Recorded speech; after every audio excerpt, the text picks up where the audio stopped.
Wagwan, Mr. Maps. Yo, wagwan, brother. What it do, what it is, big man. I'm chilling, fam. You alive and kicking. Like a villain. Chilling like a what? Like a villain, is it? I don't even know if that rhymes, dog.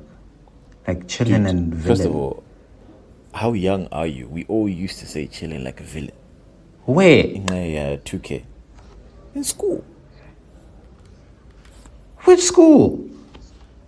Sen, please. It's 2 minutes into the podcast. The long as papi. Okay. I don't know. This has got to be some next level cheese boy thing, which I personally didn't have access to. Guys, Addison, let us know. Chilling like a villain. Did you ever hear that? Have you heard that before? And please educate this man here who wants to be ignorant for no good reason. But otherwise, guys, welcome back. It is another week and the final week of 6 Foot Wait, your favorite hour with your favorite cheese boys. My name is Tabo. And my name is Senna. And there was just a little bit of foreshadowing. Again, it's not all doom and gloom, guys. First of all, before we even get to the other shit, 100 episodes. That's Yeah. mad. Yeah. No, that's mad, dog. That's mad, dog. That's crazy. In cricket, I'll be raising my bat right now. You know, take off the helmet, raise the bat. You know, all of that. You and your cricket analogies, but yeah. What, dog? That's the way it is. Nah, we've done a lot. And obviously, people have been coming back, and the podcast has been growing. And it's just, I guess, it's a moment of reflection that we will be looking at to try and see how did we get here. But obviously a big thank you to the listeners for supporting us. Shout out to the day ones, shout out to the day twos, and shout out to the todays. We appreciate every single stream, every single download, century. No, big ups. Yeah. What a journey. I always have to throw shade at those other podcasts which died after like 5 episodes, but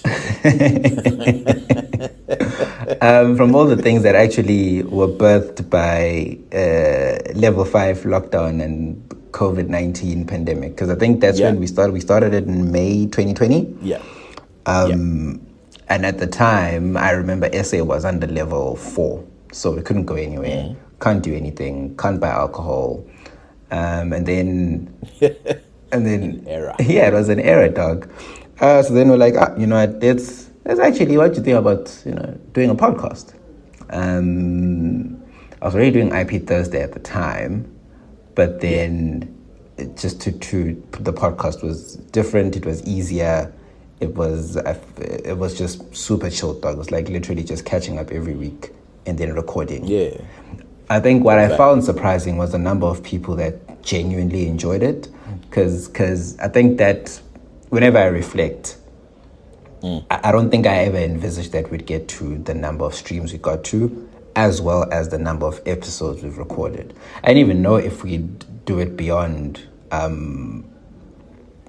COVID restrictions, right? Because you start and you're like, okay, let's just see what happens. I honestly thought it was going to be dead after like 10 episodes or something like that. I really didn't see it catching any traction. And, I really thought it was going to be a bunch of like, homies just being homies, just be like, I listened to one episode, and it's just kind of, it's very, very surprising. Honestly, the target market that we've hit is just, I would never have thought these are going to be our fighters. Like never. But again, we're really, really grateful for the listens. I'm just looking at the podcast stats to see if there's anything of note. The only thing of note is I think our percentage of female listeners had come down but probably because of that episode with Tinto, the female listenership has shot up again. We're back to 65% female listenership. I feel like it's inevitable at this point. No more invites for Tinto. He's skewing the maths, skewing the data. But yeah, I think what this is a sort of kind of like a random question. I don't know if you're ready for it. What would you say is your favorite episode or your favorite topic? Dude, you're asking me to pick from 100 and remember from the top of my head now. You're a lawyer. Let's see. Show us. Lawyers Google a lot of stuff, bruh. Lawyers Google a lot of shit. But let me actually think. So Suits is a Mura, because I always see Mike in the file room and he's looking for something and he finds what he's looking for. So I'm thinking that's how lawyering is. Well, nowadays you just Google everything, dog. There's a database online that has the stuff.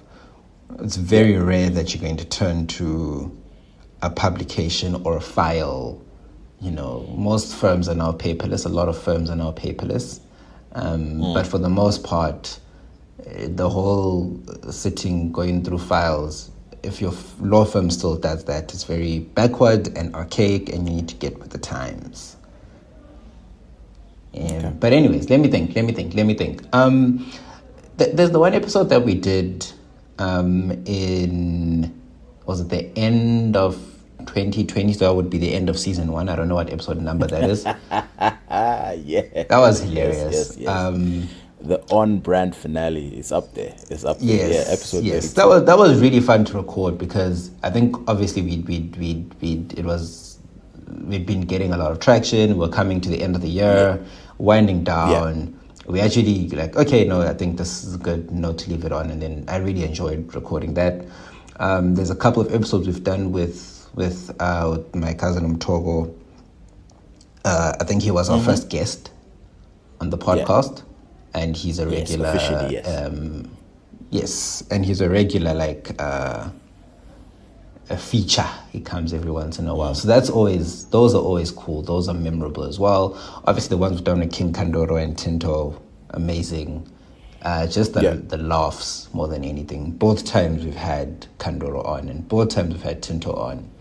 It's been hilarious. All 3 times we've had Tinto on. Sorry, that's been hilarious. But Tinto's been here 3 times. Yeah. Oh yeah, he has. He has. He's been here 3 times. And then you know who needs to come back? Nat. Yeah. Bananas and pajama. Nat needs to come back. Yo, I'll never get over that Nat story, fam. Yo, P1 and P2, nah, fam. That is mad. That's just mad. Yeah, I think that was really cool. Well that was really cool. Yeah, I saw that. But hey, no. There's another one. There's another one. There's another one. So let's leave it. We'll park that for now. But I think for me at this point, obviously I'll have to put the collabs to the side because collabs are always fun, right? When the Avengers come together, it's always a good time. But I think the solo ones, I think. Yeah, so episode 32, the finale has a special place in my heart just because we were just wilding that day, bro. I don't know what Utivis Nateri or Senzedi. We were just doing a lot. And I'm just and also the Siazamas just kind of just stuck at me for days. His shit was so funny. It was so shocking. It was too much going on at the time. And then I'd probably say the Major League. When they Lokuzend in Harare Lapa, when that flopped. You had a lot of fun with that. Yes, absolutely. Any H-Town slander, I am on it in seconds. So I'd probably say, Major League is up there. The topic, I think probably, again, this is just maybe not even recency bias per se. Right, but remember that story that came out about Nancy Reagan being the throat goat. Yeah, That the throat goat. yeah, that was That was hilarious. that was wild. I was like, yo, this is a lot going on. But I think, fam, we've done so many random things, and it's so again, Yeah. yeah, Before we actually move on from that, there's just went through like the episode list on Spotify just now. Probably one of the most important, I'll say important episodes, and I think it would be episode, if I'm not mistaken, 3 or 2. but the Fry one. Yes, because I think the first one was sort of feeling it out or making like high school references. It was very specific to like a lot of the guys that we went to school with, and they kind of related to that. And then we literally took a topic from Twitter that's been discussed so many times, Yeah. and people have had different opinions, and then we just put it into a podcast and we recorded, and then boom, like bright culture. And then I think we spoke about there was the whole bride chat, right? Because it's like, oh, if your man loves you, he'll fix you a plate. No, if she doesn't love you, she won't fix you a plate. Blah blah blah. Yep. No, if she fixes someone a plate, it's not a thing. Like people always have those chats on Twitter, and I feel like the conversation's been had so many times. But the fact that we then had it here, maybe people kind of took to. I just saw like I think the numbers grew from there. And then, people just like to engage that. It helped also that we spoke about having the sex talk with your parents, with your Black African parents in that episode. Oh, shit. I don't even remember that. Yeah, we had this like, how did your parents have the whole birds and the bees talk? What happened there? What did they say? And then for a lot of people it was relatable because why? Our parents generally don't like to talk about sex. Nope. And being Africans, being Ndebele, there's awkward ways in which they do it. There's weird little tactics that they use. And Tina, maybe a lot of people related to that as well. So I feel like in terms of like importance, it may not be like our best work, I'll say. But just in getting a wider audience listening that could relate, that was really good. It was really great. Yeah, no, you grow into it. I, which is why when we were talking about this whole thing, I was like, Chief, like, we'll figure out what works, what doesn't, and try to negotiate our way through this thing. And if it sticks, it sticks. If it doesn't, it doesn't. And the good thing is that it has stuck, and we're gonna see. We're gonna look for obviously opportunities to keep growing the podcast and keep getting the Cheese Boys out there, and keep giving the people what they want. But I think I'm trying to see here if there's anything that the meat grabbing story. I don't even know why I told that story. I'm still getting grief for that till this day. But anyway, on to the bad news, guys. Unfortunately, we are going to be going on a 2-week holiday. Mr. Moment, stay 2 weeks.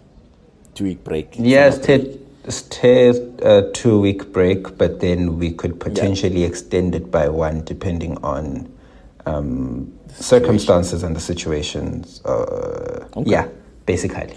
So 2 to 3 week break in the pod. So again, if you are a new listener, this is a great opportunity to go and listen to some old episodes and see.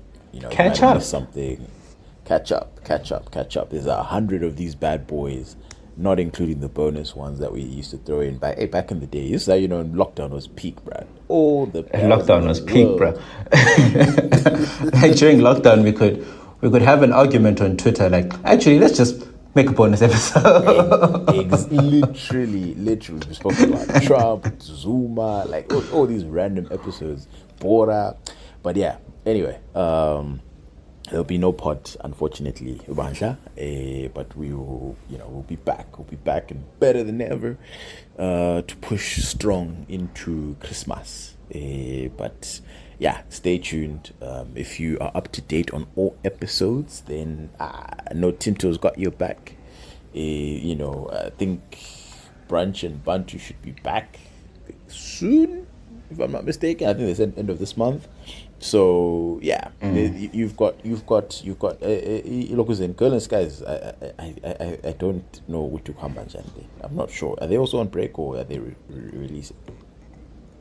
I think ngathi kule sabbatical thile lapha. I scheme Because I haven't seen because it's like any. I haven't been getting any notifications. They're there, and then they're not there, and I'm like, but wait, you know what I mean? So I'm just, so anyway, this is about who's like oh my sister by that. Yeah, but they're probably on a sabbatical. I mean, the last episode I think was in July. Yeah, exactly. Last release thing. So it's summer in the UK now. Summer's coming to an end. You know, Nat is probably living her best life. But is also out within, doing things. So one doing donuts in the mug. Yeah. But I know it's all good. It's all good. There's plenty of content out there for the people. Them. Mr. Moyo, let's quickly move into what we are actually here for, which is today's topics, because again we're pressed for time as usual. I think the first thing, obviously the biggest news in the last couple of days has been the passing of London Gogo. Again, always a mixed bag of reactions. And it's just, I don't know. I guess I'll say this. For me personally, I felt absolutely nothing. I was kind of like, okay. First of all, she was like in the upper 90s there. She was in Gave territory, if not older. So at that point, it's like, Chief, anytime is tea time, right? You're not at this might or might not happen, and so I was, it was not a shocker. It was just kind of like, So I started caring. This is messed up. How? When I started caring, no, listen. When I started caring is when, so it's popping onto the WhatsApp groups now with, hey, brah, she's spoofed, right? And I'm like, okay, I don't care. I move on with my day. And then I think either you texted me or someone else was like, Chief, Peter, if this is true, there's no football for like 10 days. And I was like, whoa, I remember. I think I sent you that on Twitter. So, yeah. So at that point, I was like, nah, come on, guys. What? So at that point, I became emotionally invested. So this was actually before, for context, it was before it was confirmed. So I think the royal family released a statement in the afternoon to say that the Queen's taken ill. All her family members have been called to the Zwibi to come, Bambisana Izandla. To the Zwibi. Angazi. So it's one of those things, I don't know what to say. That's a bit easy. So try AI. Kwembula kwembeswa ngale kwa Queen so high. Asifike nini so Bambisana Izandla. And so from there, that's when like the rumors started, and then the guys on BBC were wearing black ties and black suits. So I assumed they already knew that it's peak. And then obviously they announced her death later on in the evening. Which Ulizi is gone. During that period, from when the rumors started, that's when the people were like, "Ish, what's happening? Is she here? Is she gone? Good team." Yeah. But the funny thing is, like everyone knew even before the announcement. Like the moment they said she's ill, for a 96-year-old, it's procedure in the sense that she's if she was just ill, I don't think you announce that. No, this person is ill, right? I feel like they kind of get through it, and then later on, you say, no, she had COVID or whatever, and that's literally all it is. But then.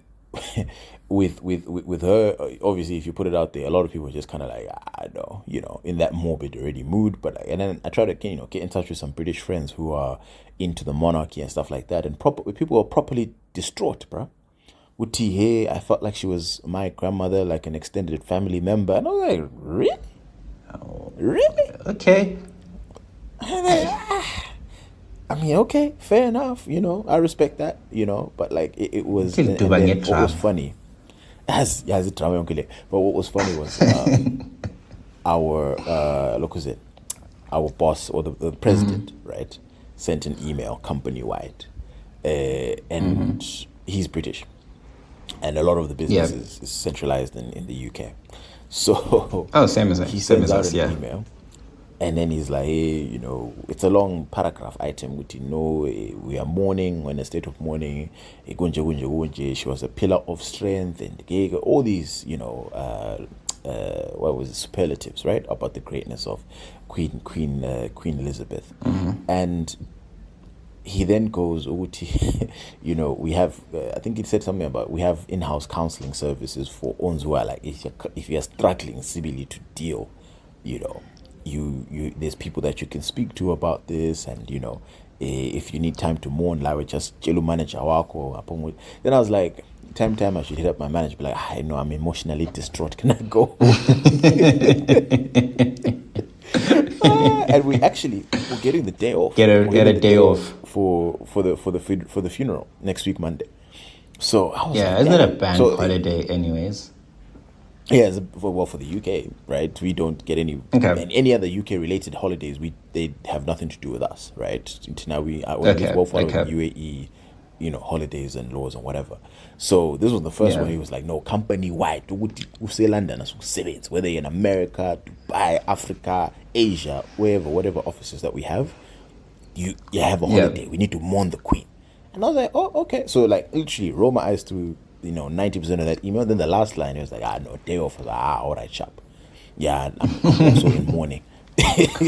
Yeah, okay. I'm Yeah. depressed. But it was a lot, dog. Like I was just like, what is Yeah. actually? And then obviously the other side of it, right, was the fact that Irish Twitter, Black Twitter, and a couple other Twitters were just not having the sadness. It was time to let those jokes fly, and the jokes flew. They flew at cruising altitude. They did. And they started flying even before the announcement, dog. Yeah, no, absolutely. The moment there was a hint, it was green light. But Mr. Moy, how did you feel about the passing of London Gogo? I wouldn't say I was affected in any way.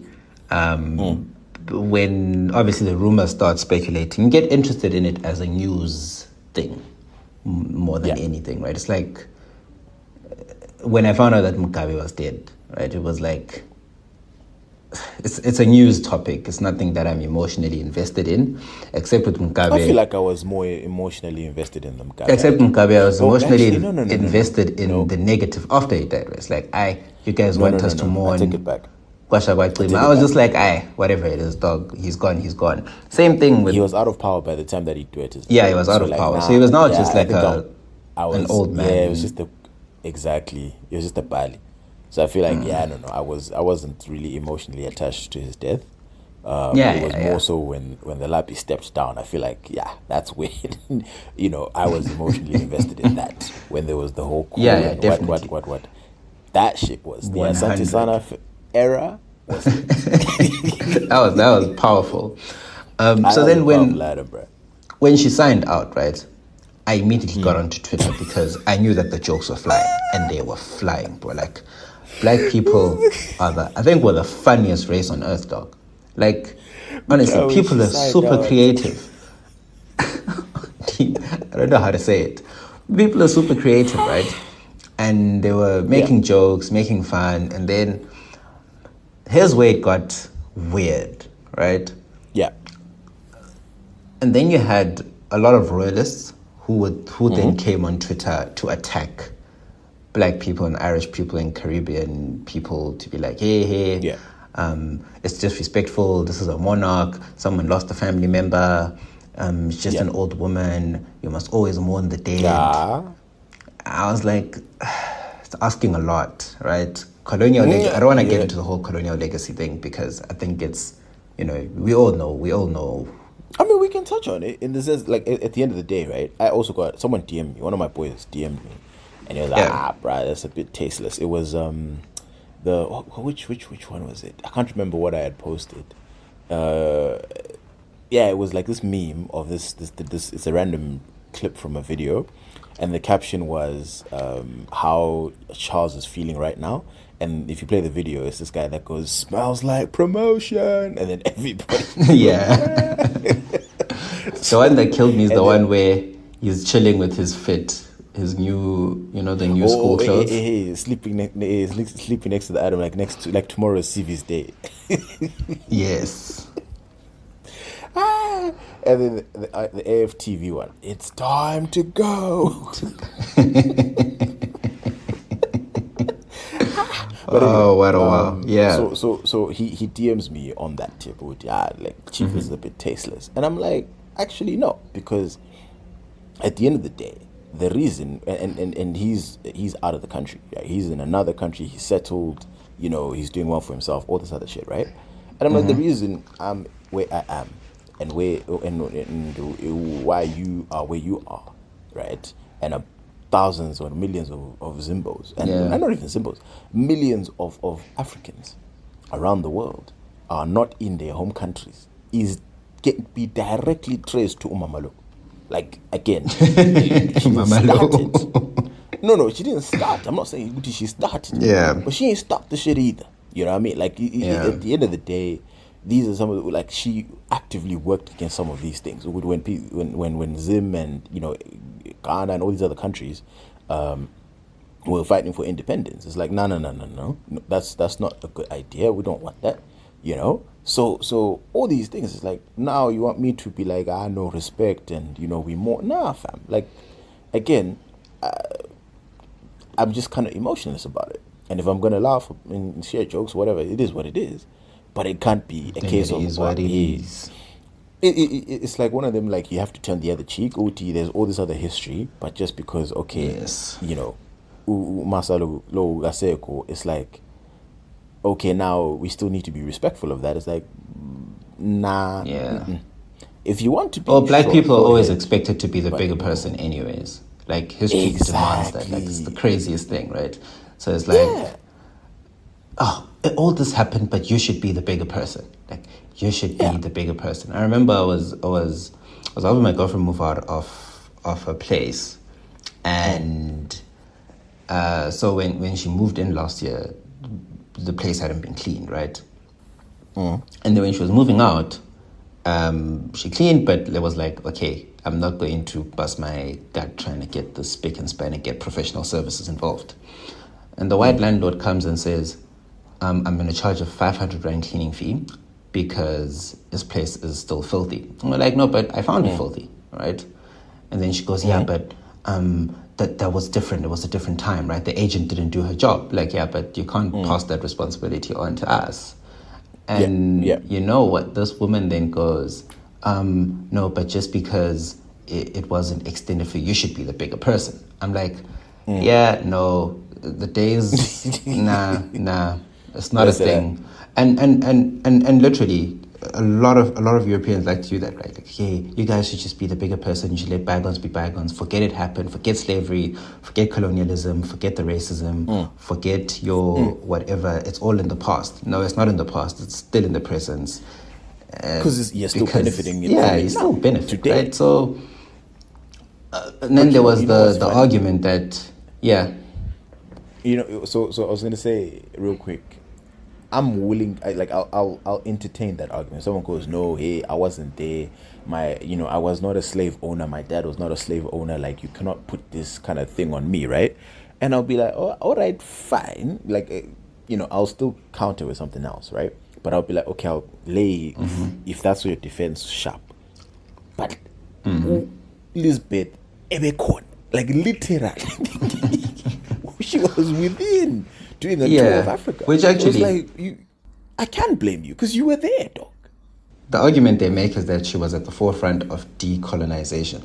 I'm like, bro, if this person was at the forefront of decolonization, why did people then have to fight for their freedom? It wasn't like showed up and said, okay, decolonize, right? No, people had to go to war, fight battles, and then after that, could there be independent states? It's one of those. It's similar to with essay, right? Where it's like, okay, it's not that people, the apartheid government said, you know what, this doesn't make any sense. Like, this is not right. South Africans deserve rights. to be treated. No. It became Lokuzen. It wasn't profitable anymore. So because it was not profitable anymore, it's like, right, is it really worth all this back and forth? No, something. Just give them. It really is that. So you can't expect me to be like, no, these guys are chinchili in Ngondo. It's like, bro, nah, it doesn't work like that. Where I could understand, were people who were like, ish, like the person who said, I think this is distasteful or whatever. I could sooner listen to that person than one who wants to force me to be sad. Like, I can say, okay, I can understand, don't post weird jokes, don't do this, don't make fun of the situation, just let them be. Yeah. Like, that's fine. But what seemed to be was an agenda that was now being pushed, like, hey, you should be sad. Like, if you're not sad, then you have a problem. I was like, no, like, black people probably weren't feeling anything. What was unfortunate was African leaders were probably tone deaf as fuck to all of this, right? I went about busy on a statement and they're posting pictures of when they met the Queen, when you can see that your population is not at the same level you're at, right? And as exactly. Funding will be pulled away if you don't mourn or if you don't show sadness. Right, Mr. Moy. Moving on to the next topic. I feel like let's dive into a little bit of football news. Obviously, my club, Chelsea Football Club, have made quite a lot of headlines for, I guess, the wrong reasons. Yeah, it's definitely been the wrong reasons. But it is what it is. It is what it is. But before, I'm trying to think of, there's two questions that are Chelsea related. Well, no, one is obviously the Chelsea thing. The other one is slightly different. But anyway, whatever. It is what it is. Let's go with the Chelsea thing.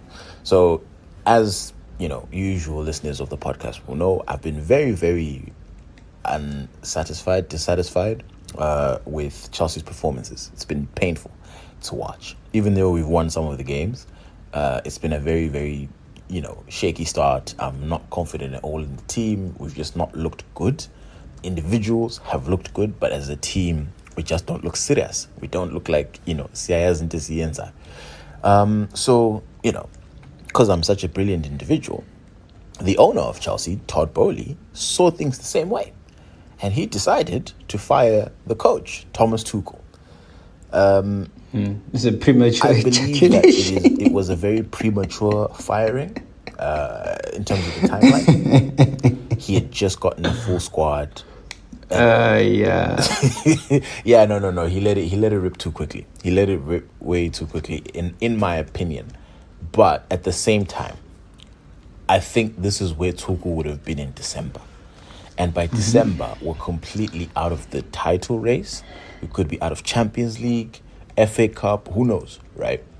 So I think he looked at it from that point of view, from a business point of view, and said, Uti, you know what? I didn't like this guy to begin with. And this is the quality of football. I have an opportunity to get a coach in at the beginning of a season. Let's see what he can do. New manager bounce. Thomas Tuchel finessed his way into a Champions League trophy off of Lampard's team, to Lampard's players. Let's see if, good Mr. Potter can also do the same thing. So again, after thinking about it that way, I was like, you know what, it's harsh, but I probably would have also ended up doing the same thing, just because if I know I'm going to fire you in a few months' time, I'll just fire you now, Funny enough, right? I expected Tuchel to leave or be sacked when the new owner took over, right? Because what usually happens in football is there's a clean sweep when new owners take over. So they sweep everything from backroom staff to manager to director of football to the CEO, and all they leave are the players. Right, all they leave are the players. So everyone but Tuchel, which was strange, right? Because you're removing his entire supporting structure that hired him, that he's been working with, but you're leaving him in place in situ, right? Now I've read up a lot about what happened, like kind of behind the scenes, like on online. And there's a very interesting article in The Athletic that breaks down the whole dynamic, right? So they come in, clean sweep, leave Tuchel because he's a world-class manager, right? He won the Champions League, and if you sack him, the fans won't be happy. So they leave him. Oh, I saw an ad for that. And then Tuchel says, okay, guys, let me get back to coaching because I'm a coach, right? Get a director of football, sort yourselves out. Let me get on with my job. But then the manager the new owner, who's co-owner, also doesn't know much about football. So keeps asking Tuchel, hey, what do you think about signing Ronaldo? Tuchel says, no.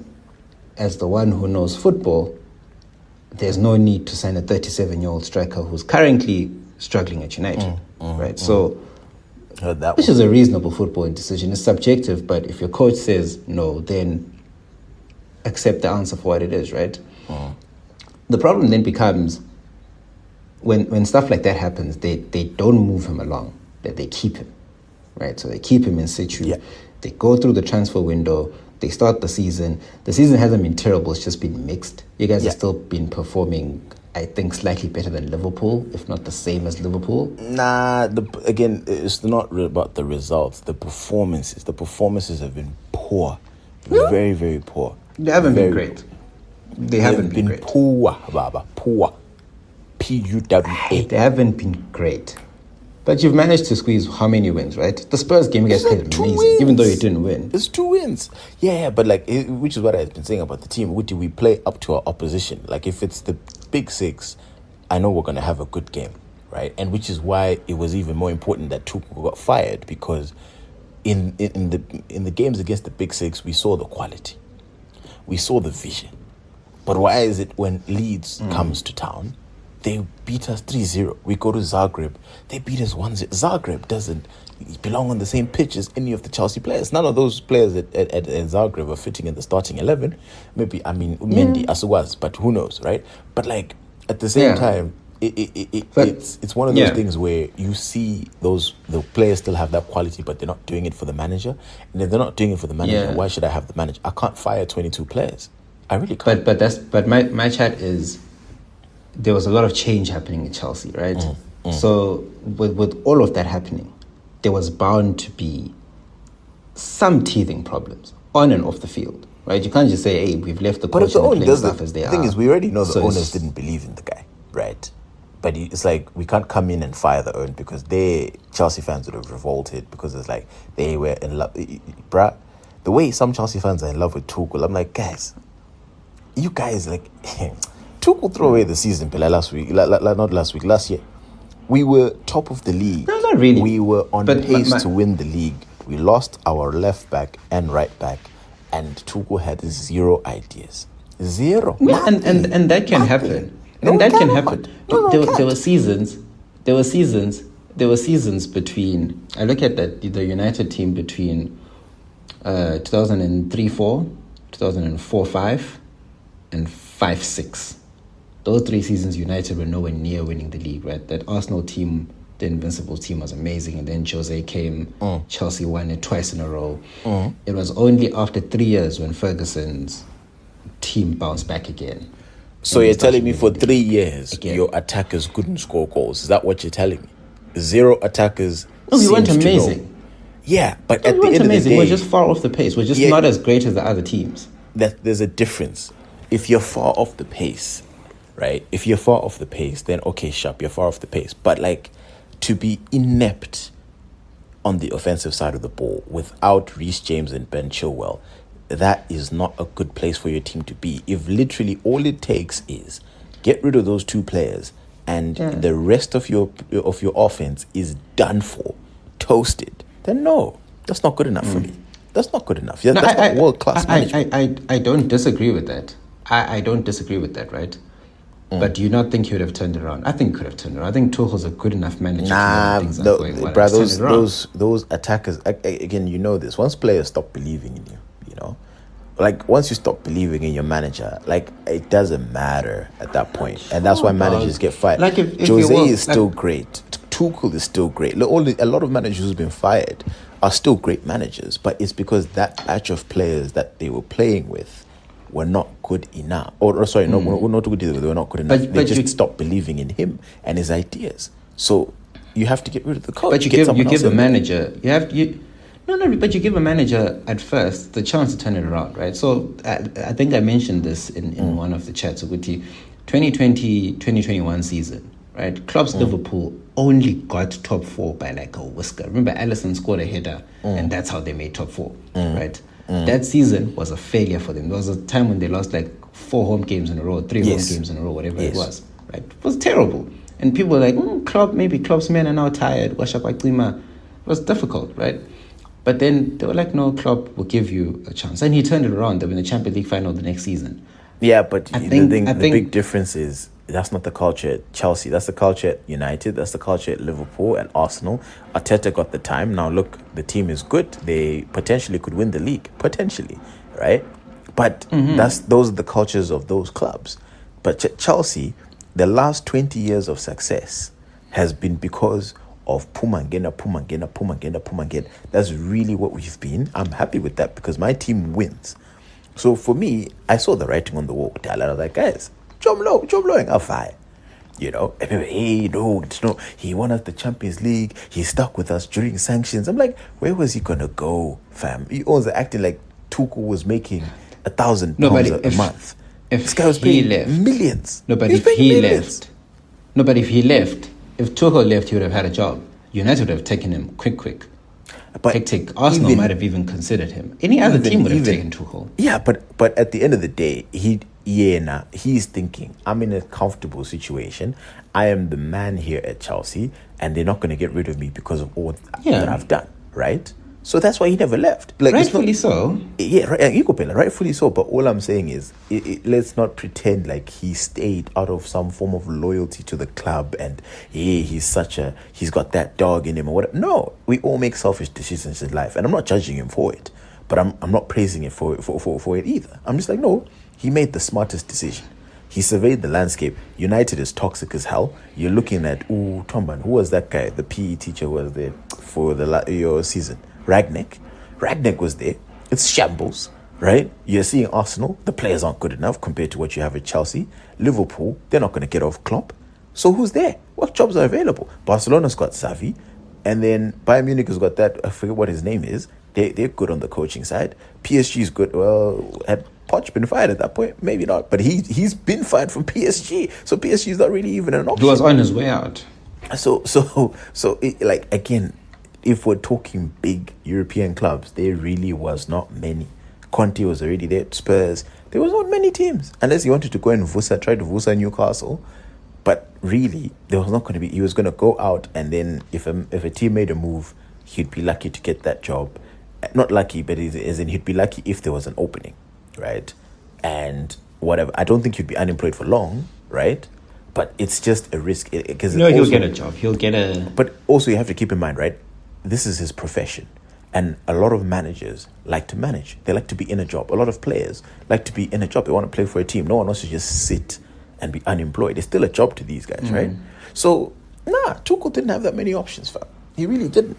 So, anyway, point is, just to kind of close this whole, Tuchel conversation, I think it's definitely unfair what happened to him in terms of just looking at it soberly.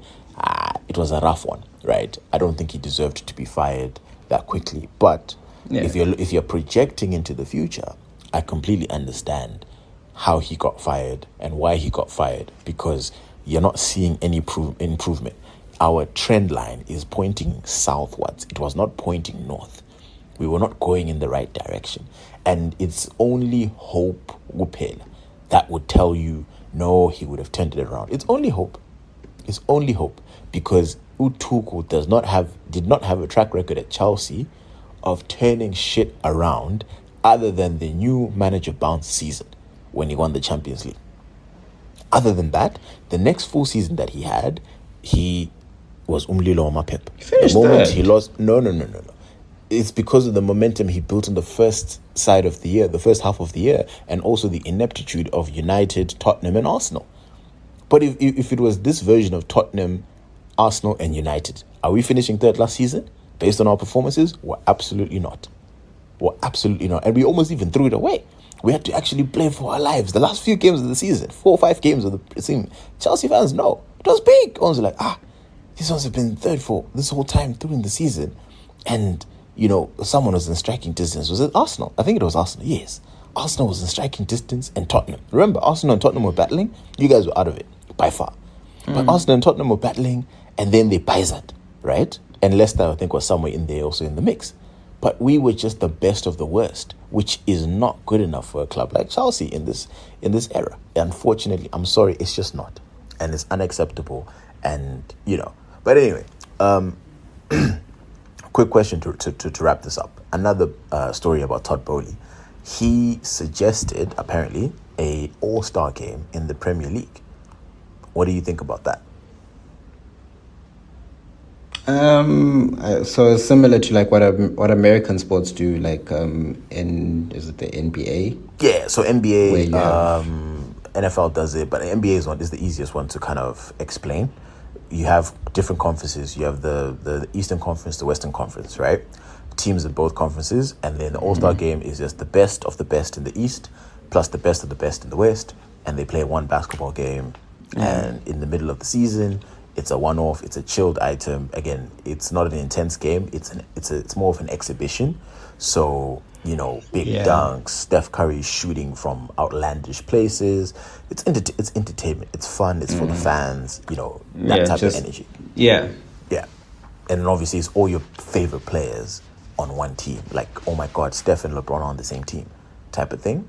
I'm not mad at it personally. That kind of a vibe. As a quote unquote football purist, what do you think about that idea? If it was North England versus South England, you vote for the 2 best players in every. Let's assume they've divided it up right equally.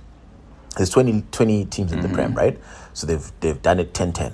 Yep. And on each side, you can vote for 2 City players, 2 Liverpool players, 2 United players, Brighton, Chelsea, 2 max.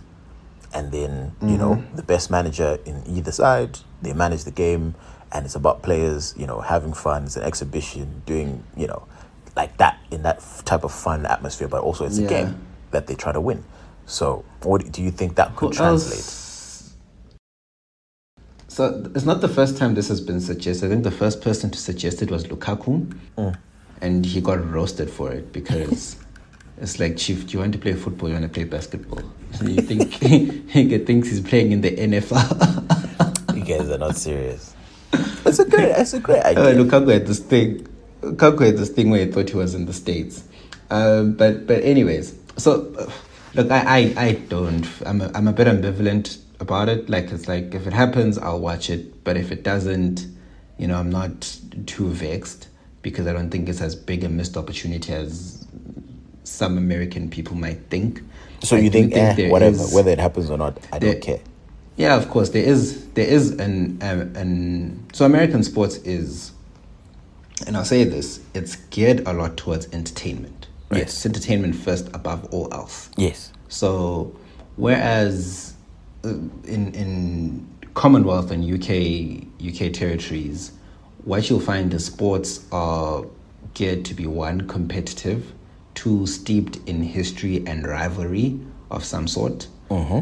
And in that sense, so for example, the difference between rugby and NFL, right? Rugby, it's fair competition between defense and attack, right? You pass the ball backwards only or sideways. You can't pass it forward because it's a low-scoring sport. Same thing with football. Football is a low-scoring sport. And like basketball, I'm a goalkeeper, you just play, and right? It's just for baskets. Same baseball, cricket. Baseball, you slog. Cricket, you have to like play yourself and do X, Y, Z, right? So in that respect, I can see how Americans look at it and say, right, maybe let's even play without keepers, see what happens. Just for the sake of entertainment. It wouldn't work with football, mainly just because I think there's just too much history sometimes between these clubs for them to get along in that sense. player I sense. think you're overestimating these players. I'm not, dog. A lot of these players are about 2K, and these 2Ks don't give a fuck, bro. You're telling me, Guti, first of all, half of these guys play on the same. No, it's not national about the team. players. It is about the players. No, it's not about the players, right? It's the fans. So you're telling me fans. the fans would revolt against what's a rivalry? Liverpool fans would be revolting example, to see Pogba. Pogba's not there anymore, but for example, Pogba passing the ball to Salah. They'd be like, nah, this is nonsense. Yeah, like Yinle. Like, we hate you, like, literally, there's no player that's moved between Man United and Liverpool directly since, I don't know when, 19 Gochanyam. That's the last time. It hasn't happened. But also what you have to keep in mind, right, is at the end of the day, Liverpool, Man United, the finances, and then what are you getting out of it if you move to that club at the end of the day? I only see it as pro a Liverpool player going to United, but then, were they wanted by United? Because United goes and gets what it wants. Think of it. No, but you can't, right? They just don't let it happen because of the rivalry. So, maybe I'm being incredibly naive, because to me, I see this as something that would be, again, because maybe I consume a lot of American sports. Well, like, I would love to have, Mason Mount and Zaha on the same team, and they play, like, it would be dope. It would literally be FIFA in real life. I'd love. Yeah, look, I think it would be fun. It would be fun, but I just don't see it flying with the British public and the traditional football fans. The comments were peak in the history. Americans are all about money, and I'm like, why are you guys so naive to think it's not even good? Americans are all about money, but like, money runs the Prem. The reason the Prem is so powerful is because it's the richest football league in the world. So people, hey, the purity of the game, get out of here, dog. Just say, I don't understand, right? But football is entertainment. I don't even think it's about the purity of the game. It's more just about, right, Katesi, what do we have, right? We've got Man City, Man United players. There's a rivalry between Man City and Man United. Once those players are now in the same teams, traditional football fans would just look at it as, you're now diluting the existing rivalry between the two teams. Your own players don't even hate the other guys, though. That's the thing. Of course. Haaland would get on well with Bruno Fernandes. They're not trying to punch each other in the face. Maybe. So it's like, come on. And again, these guys have national teams, like these things. So why aren't they mad then? Why aren't when Rashford and who's this England guy in Liverpool? This one was getting chowed. Is it Milner? No, Henderson. When Rashford and Henderson step onto the pitch together, why are people not mad? Where is the Liverpool? No, they're not mad because then they say there's a greater purpose. Yeah, there's a greater purpose, which is we need an all-star game. That's the greater purpose. No, you'd have a hard time selling this to football fans. I think you would. I think British football fans, sure, but I think the rest of the world would get on board, and the money is not coming from England. The money is coming from the rest of the world, so they would figure out a way to get over. I know there was a chat about because obviously the Premier League is now watched worldwide. And when they play those pre-season games in the US, they're filling up stadiums of about 100,000 people. So there was now a chat of, actually, how I think in the NFL they can play in different countries sometimes? Yeah. They'll have 1 or 2 games in London and stuff. Yeah, there was a chat about that. Like, let's make it international. So take a game to FNB Stadium. Yeah. We definitely fill out the crowd. Absolutely. But I think there was a chat there, and the people were like, nah, it's too much traveling. Logistically, it's a nightmare. I think it just needs to stay in the preseason. The preseason tour, I like it the way that it is, because obviously, in the middle of the season, the Prem and Champions League works just because those flights are not too crazy, right? There's one or two odd destinations that you'll go to, but for the most part, they're not too crazy. They're 2 to 3 hour flights. You know, it's fine. Obviously, flying for a game to Boston would be rough, right? Like that is a lot to say, right? Tottenham, Chelsea is going to be played in Boston or in New York. That's a lot. But Tottenham, Chelsea can definitely play in New York in the summertime, right? And the fans will still show up. But I do think that, people must stop this. I honestly believe it's just because Bowley is American. Anything an American said, I don't know if you've seen Ted Lasso. Like, British people have this thing where they just don't rate Americans when it comes to football at all. I don't even want to hear what you have to say. I don't care. It could be the greatest idea in the world, but because an American came up with it, angfun lagos. I think that's just... Well, Europeans in general don't think...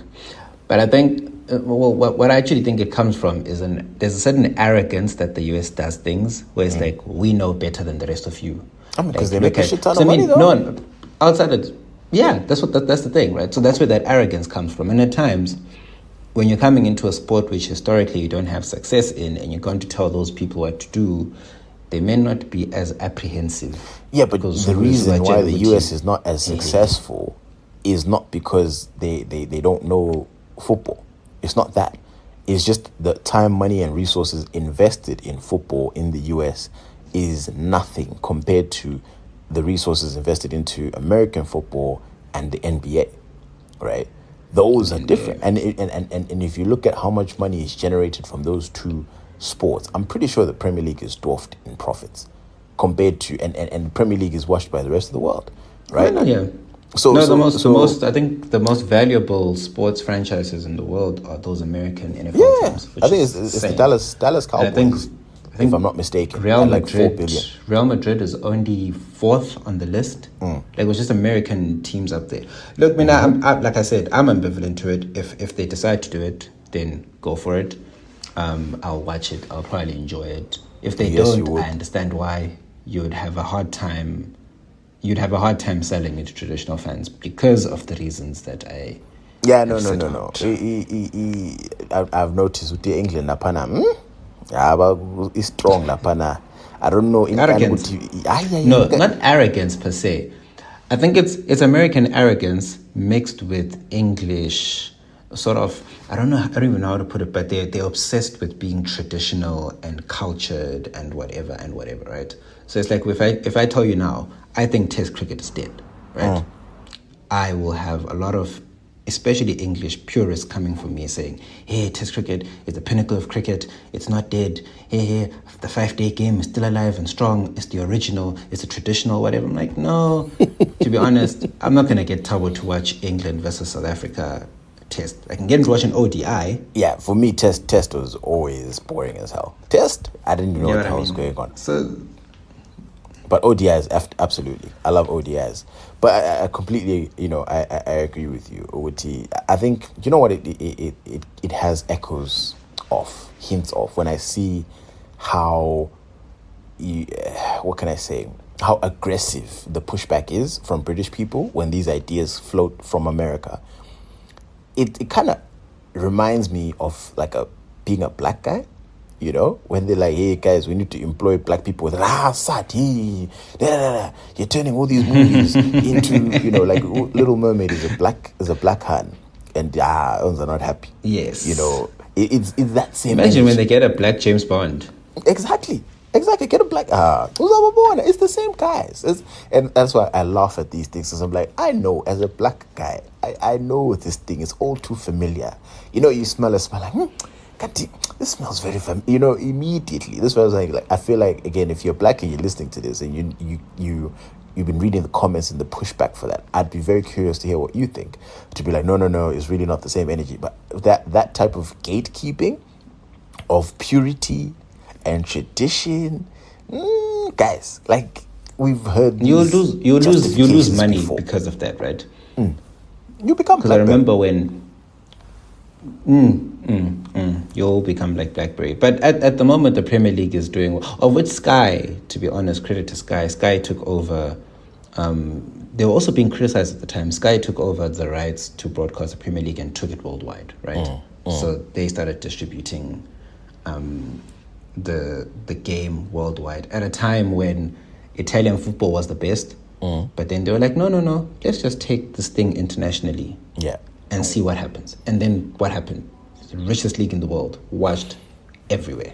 But they shouldn't get complacent, right? You know, at the end of the day, yes, you can be the king, but we all know from history, if you don't innovate, if you don't grow the game, your tradition will hit a plateau. And that's where these people, these purists, these football purists will see we've been scammed. When the money doesn't make sense anymore, you will see Sky will start doing funny things there. You know, hey, why are they not doing this? Hey, this is because, the money's not making sense anymore. You know, hey, you have to answer to Wall Street at the end of the day. Like, but anyway, Mr. Moore, we need to move on to other things. Let me see. what's okay, I actually know this about. What's the Kinsa thread? Dude, so this was actually, I think I put this down for, was it last week or the week before? But I've realized, Thabo, that we are tweeting and living amongst criminals and accomplices. So, you know what a Kinsa is, right? So for those who don't know, a Kinsa is a South African slang for a gangster. Okay. So when we call you a Kinsa, you know, you're a thug, you're a gangster, you're usually involved in some crime, a little bit of this. You're a skibbing, all right? So there's a tweet, someone put up a tweet and said, please tweet an experience of when you dated a Kinsa. Oh yes, I remember this now. No, you see, when I see tweets like that, right, my initial thought is, it can't be that bad. Yeah. You know, what do you mean people aren't dating criminals and you're not going to come talk about it here? Hey, Mr. Maps, you know what people said? People were out here professing stories about when they dated a Kinsa.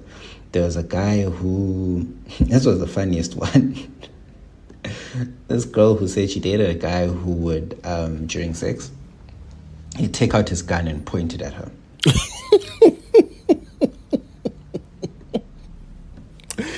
And funny. You know what this girl said? I've never come so hard in my life. Oh my God. Bro, I'm like, how? Oh, and you guys are... But anyways, I'm always surprised by stories like that. And in my head, I'm just like, no, but guys, one day has in his offer. Like, you will die a real death dating criminals. Then next thing you'll be called to testify in court. Exactly. But just to read some of the stories. This one girl goes, my friend dated one. We once went to a party and the friend had not told the guy that she went out. Hours later, she calls and he picks up. On the way home, did the guy not stop the car saying that it ran out of petrol and we had to push the car to the petrol station? They literally just made them push the car as punishment. That's hilarious.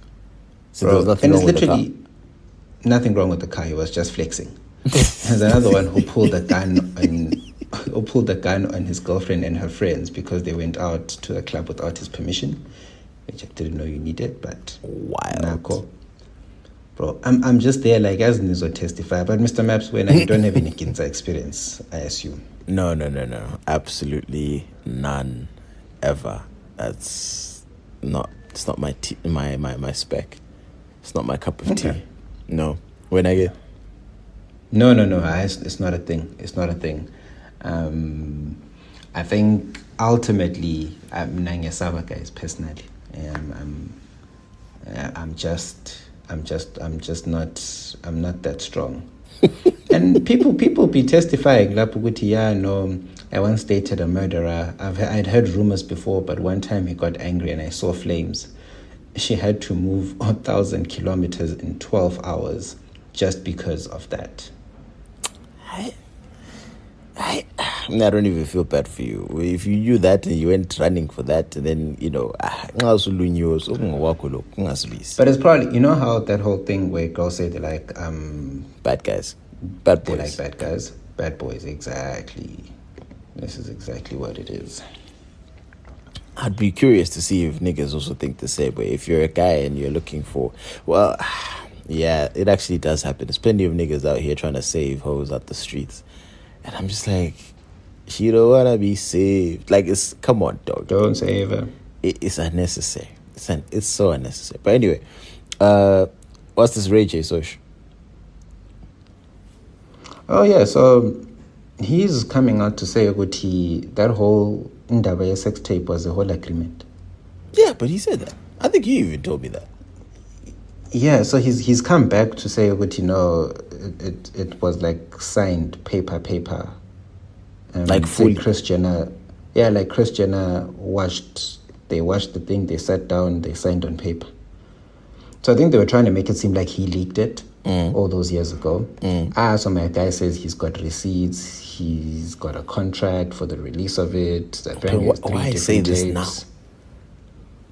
Because I think, so what apparently happened is Jenna said that she didn't help release it and that Ray J is the one who leaked it because he wanted clout.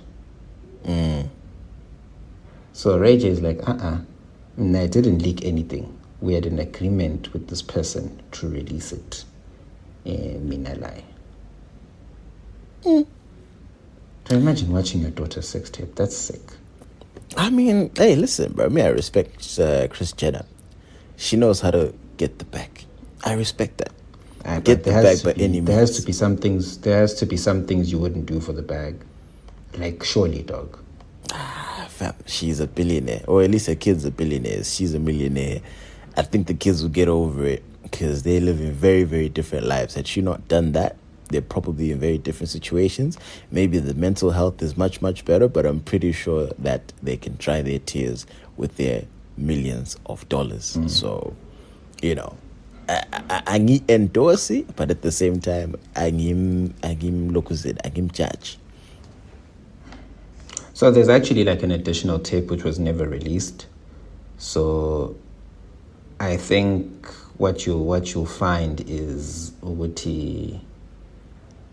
it will leak at some point and they're trying to get ahead of it. I think this is likely what this is about. I see. But I mean, if it's anything like the first one was so fast, bro. It's just kind of, I don't even know how you get famous off that item, Like, it's boring. Like, I don't know. Was it it's like Emmanuel? I think it was Gaule who pulled up with the item to school. I can't remember. Like, someone did. But, and we're like, but isn't it? Don't you think it's probably one of those things where she was sort of popular, he was famous? Was she popular? Yeah, I think she was. Her father had been popular as the OJ's lawyer. So she was a bit popular, like in the Hollywood scene. And then he was obviously like an R&B singer. So put that together, there's nothing that people on the internet like more than watching people who aren't porn stars having sex. It's the weirdest thing. Anti-amateur. It's a category.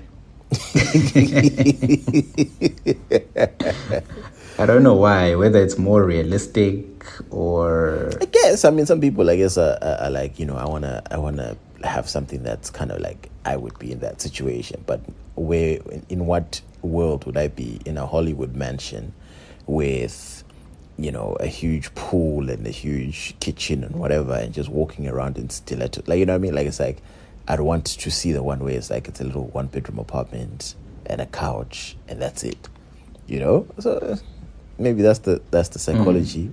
Because people do like relatable shit, and then it's closer to home, I guess. Want unrelatable shit. I think there's a market for both. Yeah, although I do think using his porn can be very unrealistic. It's like, bro, why are you wearing heels to bed?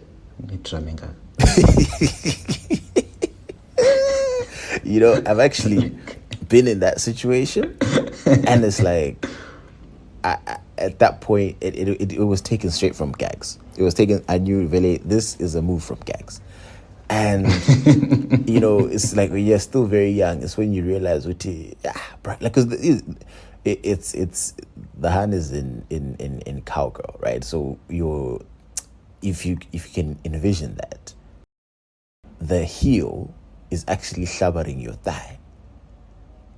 And I'm like, That's buhlungu. yeah, exactly. So I'm like, oh, chief, like, I was like, nah. Also, I don't imagine it's This is comfortable. for TV. No, it's not, because it's like also because obviously it's not even like it's being done on purpose, because you do what you know, because under normal circumstances you wouldn't be wearing any heels, right? Or she wouldn't be wearing any heels. So even if her heels touch your thigh, it's like, it's heels that touch your thigh, so like no one even thinks about that contact, you know? But like all of a sudden, if your heels have turned into these sharp lokuzes, then So wait, is that actually meant to be in any way sexy? I mean, yeah, I don't know. Visually, it absolutely is. Visually, it absolutely I don't is. think so. I think it looks silly. Ndebele men. Hey, Alizabegi, I'm not getting it, bro. No, Alizabegi. But yeah, no. At the end of the day, I think heels work. I think, again, aesthetically, very, very pleasing. Obviously, don't wear the church mama items, right? We're talking about a couple inches off the ground. But yeah, I'm not against it. I'm not against it at all. And, perfectly segueing from aesthetically pleasing to Mr. Leo and young girls. That was very weird. I don't know why he likes. Yeah, dog. So isn't he like 50 at this point? Yeah, he's in his 50s now, but the whole thing is just hilarious in the sense that there's a thread of him breaking up with them before they turn 25. I don't know, man. And you know what? I don't know what it is about, because we've touched on men who like younger girls a few times on the pod, and I don't know why people are not more outraged, and because By the junior policy. Yeah, me personally, it scares the hell out of me. Where's that, bro? Why are you? If you're 50, what's wrong with get I'd say minimum at least like 35, 36. Because a 25-year-old is really a child. Is really, really, honestly speaking, under 25, you're a child. You're just fresh out of uni. You're still trying to figure yourself out. Why? Why is that attractive to you, in a sexual way? I don't understand. Like, I feel like that is creepy as hell. At least if a hand is 30. His defenders will say that you're 30, you can make decisions. You're a professional. You're a working professional when you're 30 plus. You've had a career, or you have a career. His defenders, I was saying, no, his defenders would say Uguti, they are above legal age. They're consenting adults who can do whatever they want. No. The they part of it is sharp, cool. Because I expect a 25-year-old to do some dumb shit like that. You know what I mean? Like, I expect that. But like, what I'm talking about is like from an older man's perspective. Why are you looking for someone like it's really predatory?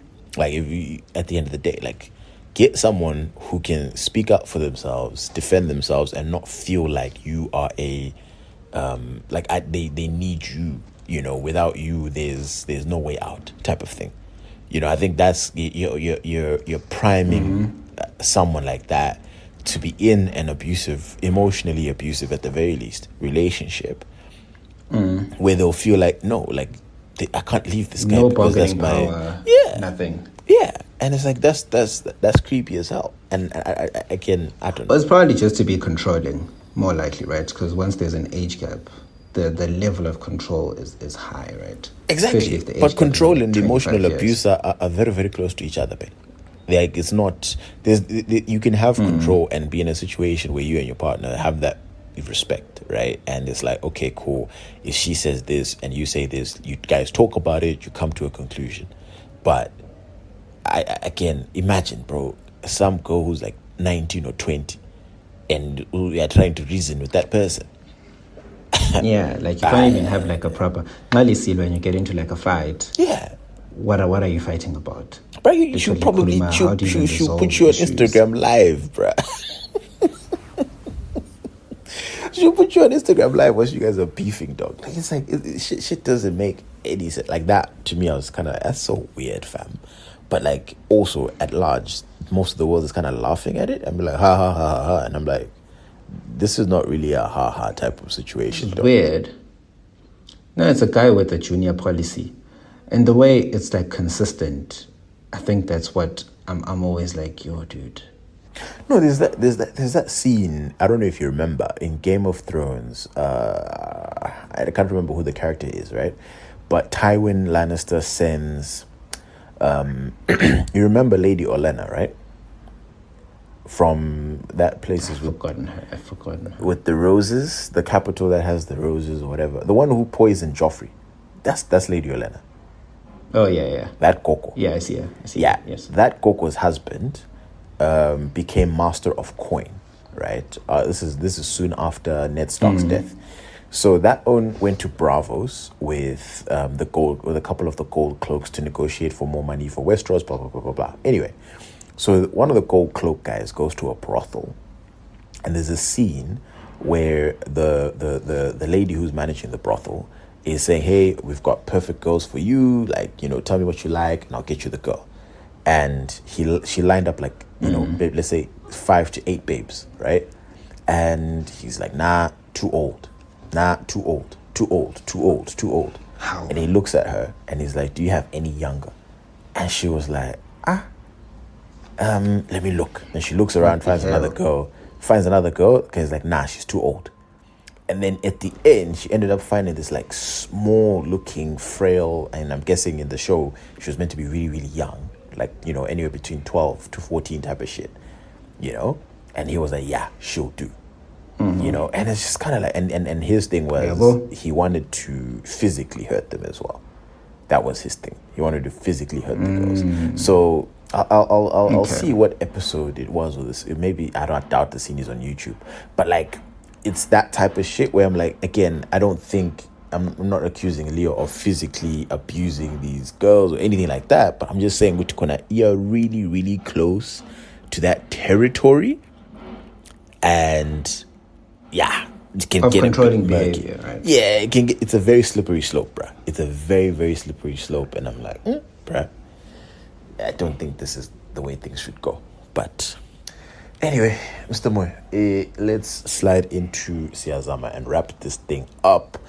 Can you start with the one on Twitter? Guys, Siyazama is the part of the pod where if you have a point of order, if you have a question, if you have something to share, if you have anything that you want the 6 Foot Weights community to know, and you want us to put it out there on blast, then all you need to do is add us on Twitter at 6 Foot Weights, and you can DM us. Come into the DMs, tell us, we'll keep you anonymous, no issues. Or you can email us. The email address is 6footweights@gmail.com. The number 6ftweights@gmail.com. Same thing with the Twitter handle, same exact handle, Gafanana, easy peasy. Also, we have the Buy Me a Coffee. So guys, buy us a coffee if you are so inclined. Come through and we'll have a good time. I think that's pretty much everything. Go ahead, Mr. Moore. All right, let me take it away. This is a Siyazama from I'm not going to mention the name. Anonymous. So me and Ahan have been dating and celebrating a certain anniversary at some point hold in time. on. Stop right there. Personally, what I found funny about this, he said me and Ahan, not me and my Han. It's Ahan. No, Ahan. Yes, someone who identifies as a Han in his life. That's so weird, because I don't think I'd ever refer to it as it's me and Ahan are pulling up, because it's like me and my Han. If I say me and Ahan are pulling up, and what would you assume then? That I'm bringing a yape, that right? You're bringing a yape. Yeah, it's someone we don't know. Yeah, but clearly this is not a yape because they're celebrating an anniversary. But anyway, continue. one can say that everything is good and we're pretty serious. However, a recent dilemma came up. We are living separately at the moment, but because rent is going up at her place, she is looking for a new place to stay. Problem is, rent is so expensive in the city that I live in. She's looking into sharing, and recently her workmate, who's a single guy, has offered that they share a flat together, and she's considering it. To give a bit more background, and I haven't met this dude, but apparently he's the tall office hunk, and obviously because they're a colleague, it doesn't rule out things like them taking lifts to work together and all other shenanigans. Yo. I'd have proposed to move in with her, but we both come from traditional households, and the rents on both sides would never let it happen, and Han doesn't want to do things behind their back. I need your advice, gents. Should I block the move, or what's the best thing for me to do? Mr. Maps. You see where the danger is. This is where the danger is. This is where the danger is. Because what in the actual is going on here? Like, what? The fact that she's... Okay, fine. We understand. With the rent can get hot. Trust me. As a resident of Dubai, I'm well aware that rent can get hot very, very quickly. Can get hot. But I'm trying to imagine when I was still, in the boyfriend-girlfriend phase, trying to explain to my hand, no, babe, listen. I-rent ya durant. So me and, Jenny are going to be out here and we're going to live together or whatever, right? That's not going to fly. Like, there's no way I could package that information. And she's like, yeah, no, you know what? I can understand. Like, she can't find another woman.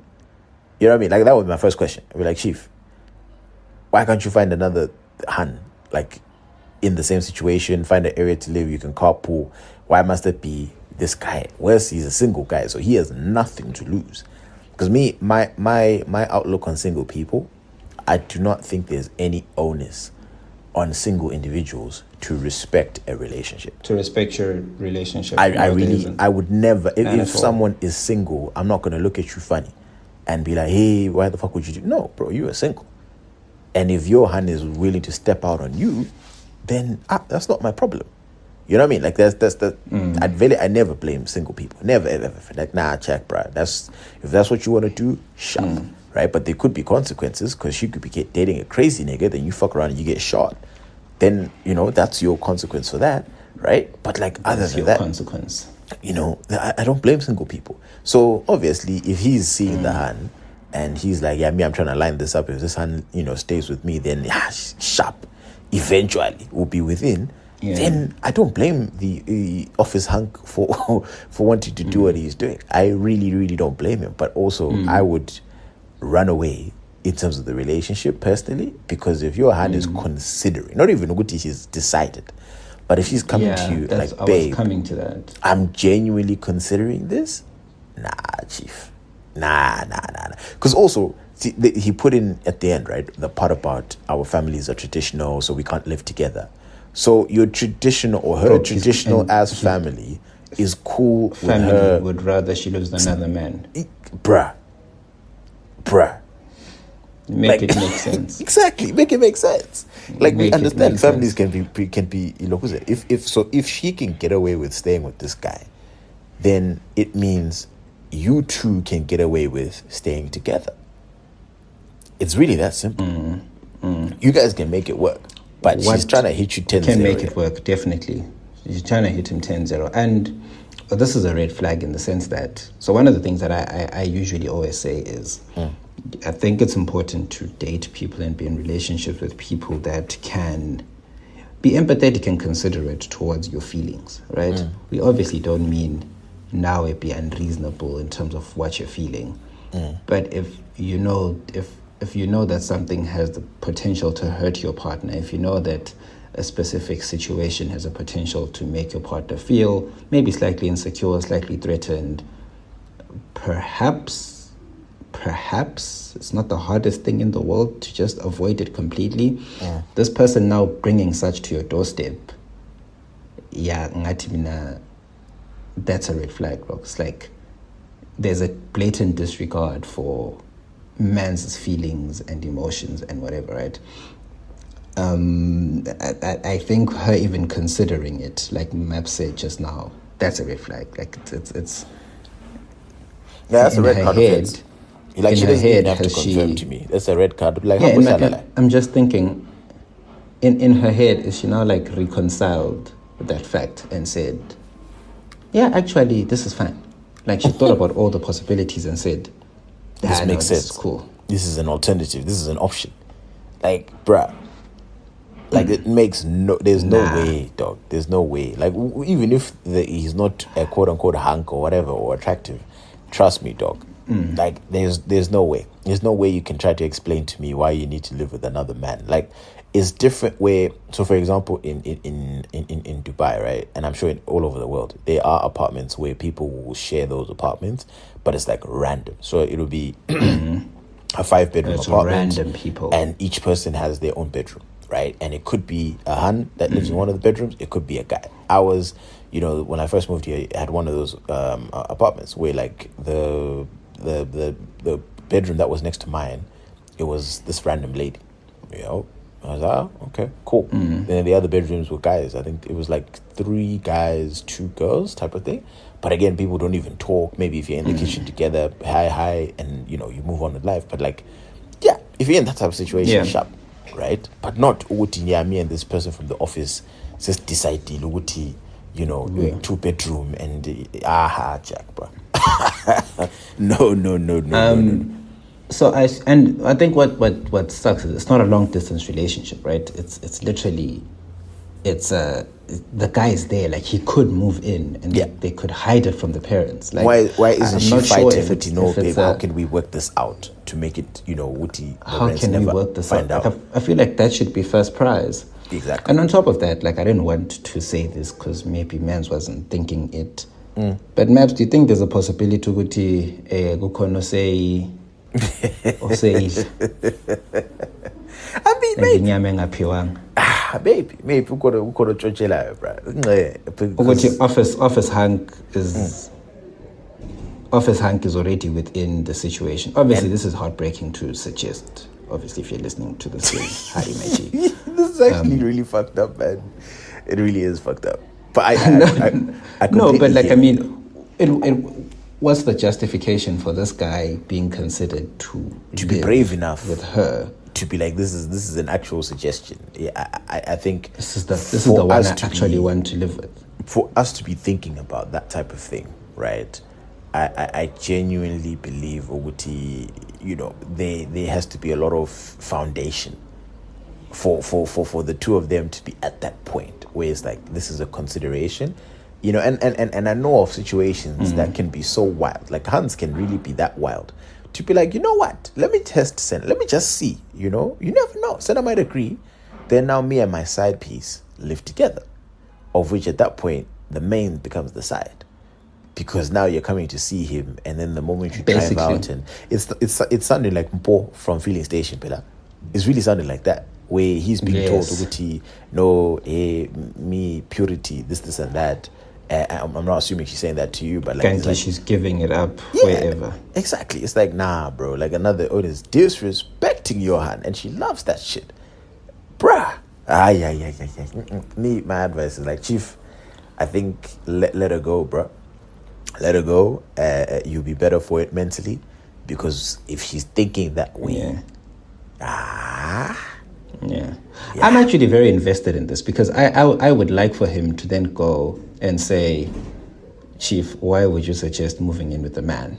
Like, what's your rationale here? Like, what's your thinking? Yeah. Because I think that there feels like incredible disregard for istunes and Skambala. Yeah. Because it's like, bro, everyone is going to be looking at him with a side eye. Yeah. Oh, okay. Because I've actually never seen it, bro. I don't think I've never personally known of anyone who lives with like Ahan, who's not his sister. And we just live together, and like Uti from M7 Zini, and that person's in a, like, I've never seen that. So this would be really, really kind of, and I don't think it's commonplace in SA like that. I know plenty of colleagues carpool. Oh yeah, yeah. Can you every day go to pick up, bro? Absolutely. But like, yeah. I mean, even then, dog. I'm always like, right, like, or some things. Whilst we understand which life might require it, life might need this. Or like for an easy example, right? Boss, colleague, no whatever, they now need to go away on a work retreat to a holiday wherever, right? Holiday resort somewhere for a work conference. Work might demand that, right? But at least lower you must know hambali to a colleague. Yeah. Your partner's sitting at home not comfortable, right? Yeah. And then it becomes then your burden to ease that comfort, even if he doesn't say he is, but just. But you know what's funny when you're in the consulting industry, that try again, man. Is it cabin fever? Is that what they call it? Yeah, I think it is cabin fever. Where you go, because again, with consulting, it's a lot of travel. Like you travel more so than you are in the office, right? And it's in teams. Yeah. So in Dubai, a lot for like people who work for consulting firms in Dubai, like you have a lot of projects that are in Saudi because a lot of the money is in Saudi, right? Or the blockade is out. You have a lot of projects in Doha, but people like I still prefer to have my base be in Dubai and I'll fly to these places because they're like an hour or less flight, right? It's a sky is Joburg type of situation with these two countries. So a lot of teams will be fly out on Sunday or fly out Monday morning, and then you're back in town near Thursday or Friday, right? So the whole week, with said individual on your team, you fly together. You guys are staying in the hotel. Obviously, it's not like you have a squad there, right? Where you can be like, no, let me go see Senna. It's literally you and your team. And it's week in, week out, daily. Same restaurant, same everything, same procedure. Then obviously it starts off purely, as, hey, listen, we need to push this project, this and that. You're working. But it happens, dog. But we're like, people of the flesh. Have you ever experienced this sensation where someone who is like, you meet them for the first time, right? And you're like, yo, check, I could never. Like, not what you're actively looking to, look at them that way, right? But you just see, like, your mind just goes, bruh, this is not a pretty hand. You're just like, nah, I'm not attracted to this individual. Like, your mind just kind of... And then with time... and then over time, like, over a year, all of a sudden, you're like, but you know what? She's kind of pretty. She's not that bad. Everybody's brain is just kind of like that. Because I hear a lot of stories of Hans who be like, nah, Veli, I thought this nigga was ugly. Then after a while, I just, he didn't seem so ugly to me anymore. Like, I think it happens, right? And obviously in consulting, especially when you're traveling, I think in any other business where you go to work, you come back home, right? You guys are apart. You come to work, you go back home. Like, it's, it's easier. But then when you're forced to go to work with that person, but no one goes home until the next 4 days. Well, it gets very work husbands on steroids. Absolutely. No, bro. Work husband must also fall, bro. Like, yeah. If you have friends in consulting, fam, they'll tell you some horror stories with the yala. Do you know there's two people to a point. There's two people I'm convinced. Theo and Nhlanhla. Nope. So Theo and Nhlanhla are the two lead singers of the very, very, very, very, very, very famous group Mafikizolo. They have been. So obviously, Bakala Bay 3. Yeah. 3 of them. It was Theo and Nhlanhla and Tebza, the other guy. And I think Tebza passed away in 2004. So since then, it's just been the last 18 years, the two of them. Touring the world, singing to each other. Some of those songs, it's like, there's no way, bro. There's a video when they were shooting Ngeke Balunge. So you should listen to the song Ngeke Balunge and then look for Theo and Nhlanhla Ngeke Balunge, where they sing into each other's eyes and then they kiss each other. And I'm like, how? Really? Yeah, that time he's married, she was married, now divorced. But the whole time, in my head, I'm just like 20 years doing this, singing love songs to each other, looking into each other's eyes. Because at some point, there's a song of theirs called Tando Lwethu. I love that song.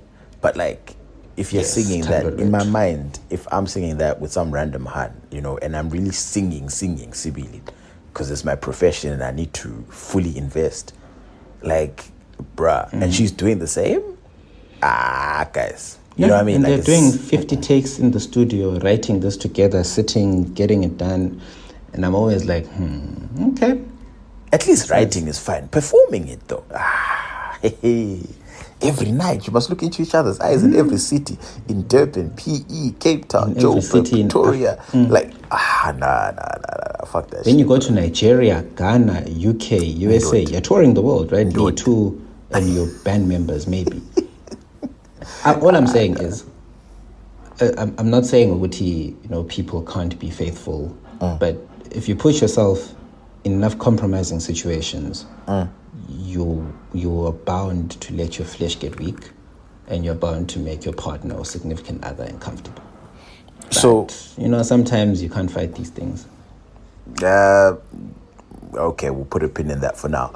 So this kind of almost now relates. We've bled into the second Siyazama, and the second Siyazama was actually my colleague.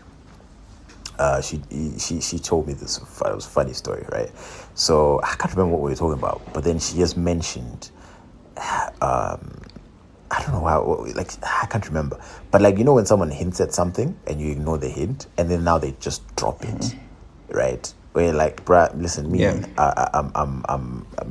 I'm focused on local, right? But then now they drop it and you're like, okay, sharp, let's go here, right? Let me ask about this thing. So she then tells me, Uguti, you know, currently going through a breakup, and essentially, long story short, right? This is a bestie story, which is hilarious. So I'll try and explain this in the simplest way possible. So she's dating this guy, right?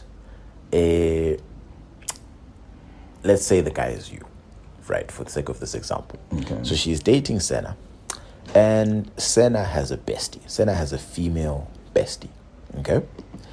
And female bestie has a sister, okay?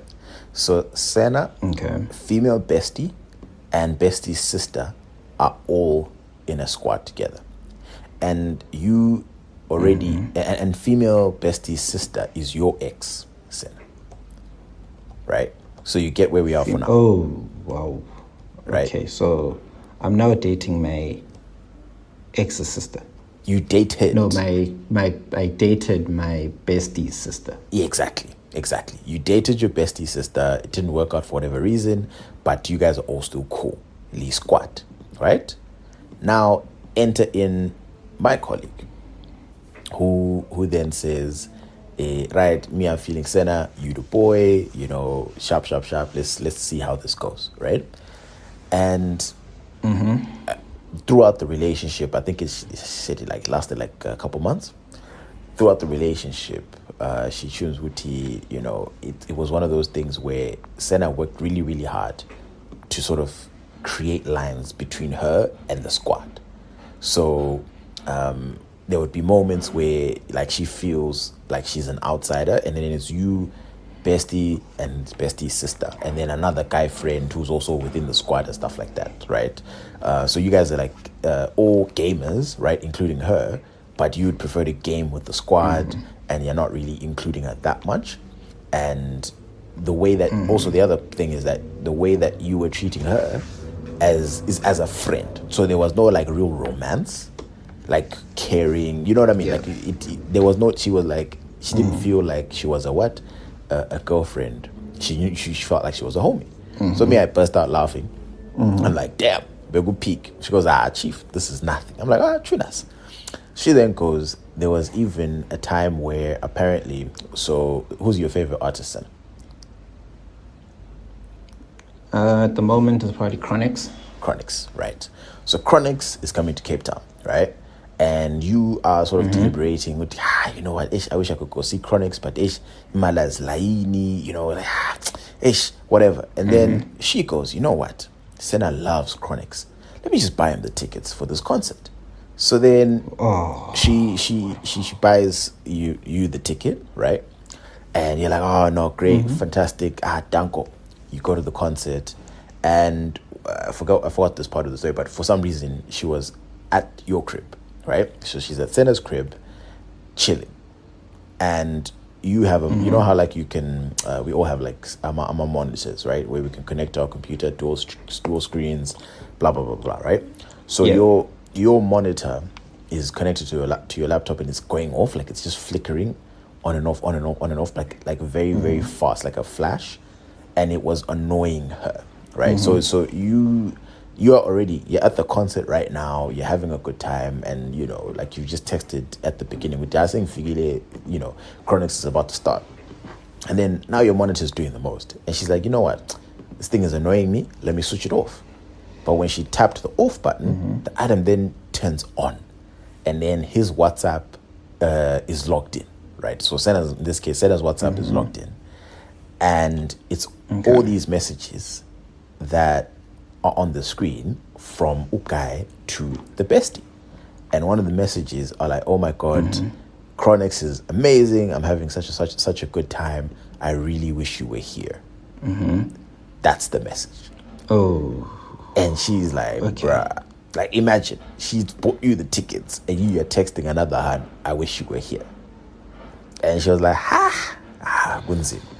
And then the other part of it, then the last, I guess maybe this is the straw that broke the camel's back. I might be getting shit in the wrong order, but Senna, you and your bestie were so comfortable that there was a time that she came over and she found her bikini in your bathroom, like it's Kaiwe there. Okay, all right.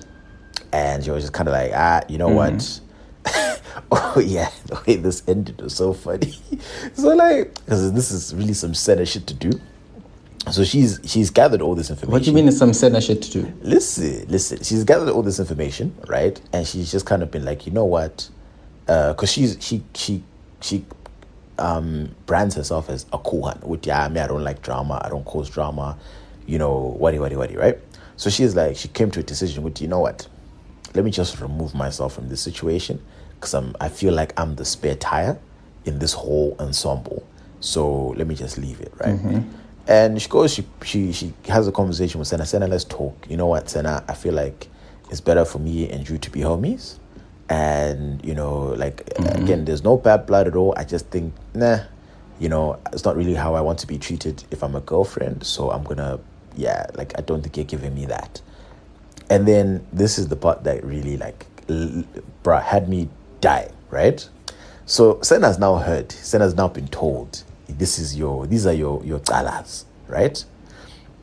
As a person who cares about this girl, a normal guy would have done what? Would have tried to address the issues. No, babe, gunje, hey, kwatin, all this other shit, right? Yes. Context. Right, exactly. Context, how to explain shit. My man, Senna, goes, you know what? You know, I'm really, really proud of you for taking this step and making this decision for yourself. You know, it's real, you know, emotional maturity, you know, and I hope you find love. Like, what a wow. This is really not complicated. This is not a complicated case, Mr. Maps. Bruh. Like, what? This is really not a complicated case. Oh, Jude, well done. Congratulations for finding yourself. Bruh. Like, no. For me, that's where like the tears wanted to not come out. Because I was like, wow. That is wow. Men are trash. The pressure is getting worse. So wait, after that's happened, right? Yeah. She left, right? That was it. Yeah, relationship, to my knowledge, is over. Okay. can I explain where I think this guy was coming from? I'm not trying to justify any of it. Please, go ahead. But I just think he didn't like her. Probably. I agree with that. At least didn't like her romantically. I just think that's not romantically, not even enough, to be honest. I think... I mean, she says it was good vibes. In terms of everything friend-related, it was good vibes. But it's just... Yeah, he just didn't like her. There was no difference between... partner. Exactly. Yeah. No. Partner status, really, you couldn't even tell what she was the date. You couldn't. So, yeah. Well, so that's my thinking is Ukai wasn't invested, and he was happy to let her go. It hurts, but it is what it is. No, I mean, respect to the hand for getting herself out of the situation. Self-awareness is not a very common thing, It's not a common thing at all. It's important. And, and my guy told us straight up, I know, what that? But what I would caution as someone who has done this before, just to communicate with Umuntu when you're not that into them, so that they don't waste their time and their effort getting you tickets to watch Chronics and all these things. Because you'll really end up as like a proper asshole for that. Yeah. Like literally, because ultimately this person is investing time and energy into you and into the things that you like, and you couldn't be asked. So but what a speech, bro. Well done. Ha. No, guys, add us, please, or DM us and let us know if someone has ever got that stunt to you, because wow, like what? Nah, bro. We're fighting. Nah, we're fighting, bro. That's disrespectful. We are fighting. That's disrespectful as fuck. Like, you really can't do that. That's very rude, That's very, very rude. It's like, nah. But anyway, we can enter this in the archives of Besties Gone Wrong, because obviously he was way too close to his bestie. And the fact for me, he dated the bestie's sister. If they're sisters, I assume they kind of look similar. So there is a certain level of attraction to the bestie. There's certain features, similarities. Maybe there isn't. I. Nah, I'm willing to bet money. There's. I think I even asked. I think he said that. Oh yeah, she said, the bestie is actually more attractive than the sister. So maybe he settled when he was with the sister. Exactly. He's now... Maybe he's just a brother that's trying to get out of the friend zone. He knows the one that he likes. Exactly. I think he knows the one that he likes. Yo, yeah. Kunze. Hey, mhlabeni lapha. Guys. Meanwhile, that's why you must leave Mcholo and things. The arrested, Wafo got arrested. Them shits are so funny, dog. Oh my god, they are that's so killing funny. me. I think I'll ask Lindo to plug them in at the end of the pod now. Be like, chief, people need to listen to that, because wow, that they're so funny. I'll keep it simple. Each job. I feel like I'm pahlazikanda. Nah, wow. Hayi bo webafu lamaphoyisa azofuna bani manje? Azofuna mina lapho. Wenzeni manje? Khona sengimpohloza ikhanda. Kahle wena. Lalela webafu. Ngiyahamba lapha eTawu. Ya. Yimloyana ngicabangela izinsizwa zami. Ngizwa kahle wena. Hawu, nangu umfana engishutha. Uqala ukunyathela lokho. Ngangakunaka ngathi hayi kangishutha umfana. Ijongo lihle. Ngaqhubeka lo hambo lapha. Wanyathela kwesibili. Nange ngimisa. Umiselani manje mfana? Ungibona isithombe sami. Hoy, yimlo. Kahle wena. Yimi impela. Hayi ungikhiphile umfana. Yimlo angidonsa ifoni. Ngimnikeza into saka lesithombe sami efonini yami. Uthi angikhokha. Ngithi kanjani manje ngoba phela ungishuthe ngihambele ngacelile. Wathi hayi cha, is a business. Job. Ngathi usho nje, wathi ngisho nje. Ngathi usho nje, ngase ngivuwana egala. Wap ekhanda. Uthineka manje ngoba amaphoyisa esithi. Hayi ngithi ngiyahamba. Kodwa ngizobuya. Ngiyaza nebhekile. Bafo manje lamaphoyisa lawo sithi. Hayi nabo bazofuna mina lapho. Usuwenzeni lalela ngikutshela. Ngoba ngibone ngisuke la ekuseni. ngafika lapha elenke Yeah. ngithola itaxi sigcweleke la emuva Yeah. bese sigcwele itaxi emuva ngena ngaphambili nami ngumgibeli ngifana nabanye Yeah. ukuthi ngihleli kuphi akosho ukuthi sekumele ukuthi ngibale imali ngihlaleke lapha phambili nangu sisi live kwami ulokhu yangiqala Kahle wena. udrive uyayishaya imoto ulokhu yangiqala Yeah. ngithule ngoba phela mina ngiyakhonza ulokhu yangiqhweba ngiphendule njengeleli ikholwe ngilona ngithi sisi musuku ngiqhweba qhaba nangumuntu ngoba imali yakhe ngibheke phambili nkefu la emva kwami nkefu bese ngiphendule wap hayi wena umfazi akabeke isandla ayibafanya kwazi lokho ingakho kufanele ngamnqobuza lo mnyaka Utheneka manje ngoba amaphoyisa Yeah, siyabonga. But Mr. Moyo, it's ngiyeza nemali yebhekile do you have anything left? No, before it's been good. We sign out. No. I don't have anything special. Thanks to the listeners for listening to the thing. We will be back. Yes. It's a temporary break just to, sketch trying more as well Yeah. as people. Also, I think we always felt like 100 was, a good place to take a break. Exactly. And there's a couple of things happening personally that we need to prioritize. Yeah. Absolutely. So yeah, parting in Hizio. But gonna be scorch emsebenzini lapho izinto sezingacaci. So yes, but in due course, you guys will understand. But yeah, we always appreciate like the support, as Tabo said in the beginning of the podcast. We appreciate it. 100 episodes. I couldn't have imagined it. Nope. I'm really proud of the effort. And yeah, man, let's keep going. Who knows? Maybe we'll bring up 200 as well. But yeah, it's been an amazing 100. 200 is relax, brother, relax. But guys, like the thing, retweet the thing, subscribe to the thing, and if you don't, we're inclined to believe you are a hater. Mr. Moyo, Laters.